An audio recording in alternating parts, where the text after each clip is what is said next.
Comment ne pas être utilisé pour le sexe par les hommes? Bonjour à toutes, c'est Fabrice Julien, coach et auteur expert en séduction et sexualité. Et dans cette vidéo, nous allons traiter une question, un ressenti important. C'est comment arrêter ou comment ne pas se sentir utilisé par les hommes pour le sexe. Alors c'est une question assez grave, assez de fond, parce que souvent elle corrèle tout votre jeu de séduction.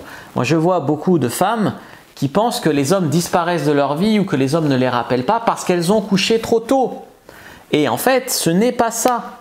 Ce n'est pas vrai. Ça peut être corrélé, ça peut arriver au même moment dans le temps, mais ce n'est pas la cause. Je connais aucun homme qui se dit « Tiens, j'ai rencontré une fille géniale, sexy, intelligente, riche, jolie, bonne amante, mais bon, elle a couché au premier rendez-vous, alors je la rappelle pas. » Jamais de la vie un homme ne dirait ça. Vous devez bien le comprendre. Ce n'est pas le problème. D'accord? Ce n'est pas le problème. Le problème, c'est que les hommes, ils ont deux aspects. Ils ont l'attirance physique et l'attirance pour la personnalité, pour ce qui est au-delà du physique en tout cas. Et ces deux attirances distinctes. Comment dire? L'attirance pour la personnalité, l'attirance pour le physique. Un homme peut être attiré par votre physique et pas aimer votre personnalité, mais quand même vous ken. Seulement, une fois qu'il vous aura ken, il ne va pas se projeter avec vous et donc il ne va pas donner suite, tu vois. Ça c'est vraiment à comprendre. Vous, les femmes, c'est souvent différent. Il y a des exceptions, mais un homme qui va avoir un beau physique, mais qui va être odieux ou qui va vraiment aller contre vos valeurs profondes, ou voilà, vous allez reconnaître peut-être qu'il est beau, mais vous allez rapidement perdre votre attirance pour lui. Vous n'allez pas coucher avec lui. Les femmes, elles ont beaucoup plus besoin de l'attirance pour la personnalité pour coucher. Vous pouvez même coucher des fois avec un homme qui vous plaît pas trop, pas plus que ça physiquement, mais parce qu'au niveau personnalité, ça accroche bien. Un homme, si la meuf lui plaît pas du tout physiquement, mais qu'au niveau personnalité, ça accroche bien, c'est pas sûr qu'il couche avec, tu vois. Donc là, il y a vraiment une nuance homme-femme à bien comprendre entre l'attirance de tout ce qui est physique et l'attirance de tout ce qui n'est pas physique. Et ça va nous servir en fait pour la suite, pour comprendre. Les hommes, ils ont besoin d'être attirés par votre personnalité autant que les femmes, mais pas pour le sexe. Tu vois, il y a beaucoup de femmes, comme j'ai dit, elles ont besoin d'être attirées aussi par la personnalité de l'homme pour le sexe. Les hommes, non. Pour le sexe, ils n'ont pas besoin d'être attirés par votre personnalité. Ça, c'est un truc que vous devez comprendre. Et la deuxième chose que vous devez comprendre, c'est que les hommes, ils courent après le sexe, ils courent de la même manière qu'ils courent après les femmes, mais de manière séparée. C'est-à-dire qu'ils peuvent chasser le sexe pour le sexe. Eux, ils chassent la fille facile, le sexe, la baise, l'ovocyte, t'appelles ça comme tu veux, l'ovule. Ils chassent le sexe et ils chassent les femmes, mais de manière séparée. Une femme peut lui plaire beaucoup, mais il peut aussi en parallèle baiser avec une autre meuf juste pour le sexe, tu vois. C'est deux visions très séparées, très différentes de la vie, où les femmes, souvent, le sexe pour le sexe, bon, ça peut, encore une fois, ça peut avoir des avantages, ça peut être top. Ça peut être une expérience à faire, ça peut être un passage dans sa vie. Mais généralement, la femme, elle veut le sexe et l'homme. Le mec, ça ne le dérange pas d'avoir le sexe, et tu vois, ou la fille qui lui plaît, ou le sexe avec une meuf pas top, ou du sexe bien cochon avec une inconnue. Voilà. C'est très différent, mais ça, vous devez bien le comprendre. Souvent, voilà, donc les hommes chassent le sexe et la femme qui leur plaît de manière séparée. Une chose que vous devez bien comprendre, c'est que si la dynamique de votre relation avec les hommes change après que vous ayez couché, il y a deux possibilités.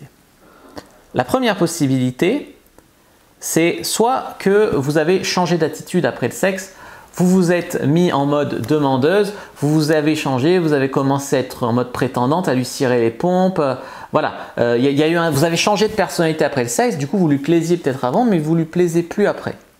La deuxième possibilité, c'est que, en fait, vous lui plaisiez pas de manière pour votre personnalité, vous lui plaisiez pour le sexe, donc vous avez baisé ensemble, puis après, une fois que la pulsion est passée, que les couilles sont vidées, il ne se projette pas avec vous, donc il ne donne pas suite, tu vois. Ou s'il donne suite, c'est que pour le sexe.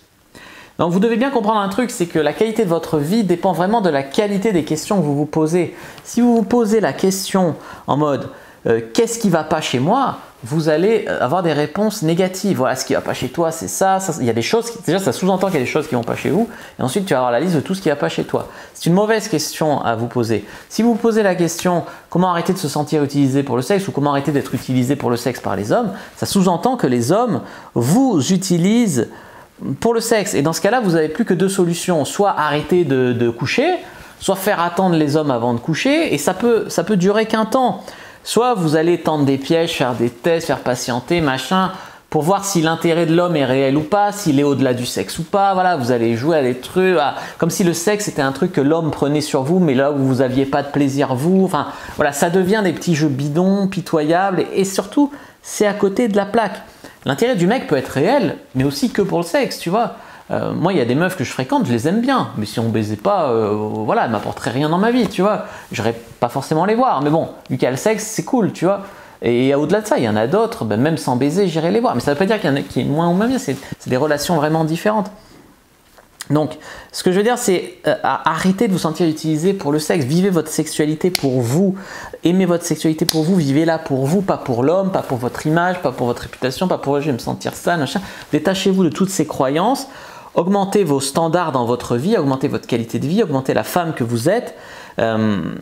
Si vous êtes une femme de qualité, un homme, il aura envie de vous revoir, même si vous couchez au bout de 10 minutes avec lui. Et ça m'est arrivé de revoir des femmes, même j'avais rencontré sur des sites libertins, ou même voilà, avec qui j'avais couché au bout de 5 minutes.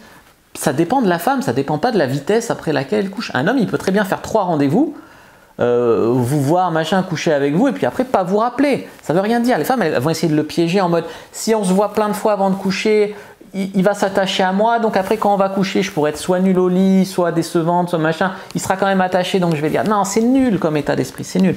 Augmentez votre valeur et ne soyez pas bradé à un homme après le sexe. C'est-à-dire que c'est pas parce que vous avez couché avec lui, vous devez lui lécher les bottes, que tout lui est dû ou tout ça. Voilà, c'est-à-dire la relation est équilibrée. Mais franchement, travaillez sur votre vie et soyez une femme de valeur et vous verrez que les mecs vous rappelleront beaucoup plus après ça. Soyez aussi une bonne amante parce que des fois, ce qui ne va pas, c'est au lit. L'attitude au lit, elle te braque, même si la fille te plaît. Voilà, donc le guide de la bonne amante pour être mieux au lit aussi. N'hésitez pas à mettre un like sur la vidéo si ça vous a plu, à commenter si vous avez des questions, je répondrai avec grand plaisir. Vous abonner à la chaîne, activer la cloche pour ne pas rater les prochaines vidéos. Je suis sur les réseaux sociaux, Instagram, Twitter, Facebook. Rejoignez le groupe privé à la communauté de la Cyprine sur Facebook pour rejoindre les gens qui, comme nous, s'intéressent à la séduction et à la sexualité. Téléchargez votre guide offert Comment exciter un homme sans passer pour une fille facile dans la description de la vidéo. Moi, je vous dis à bientôt et que le jeu de la séduction soit avec vous, les amis.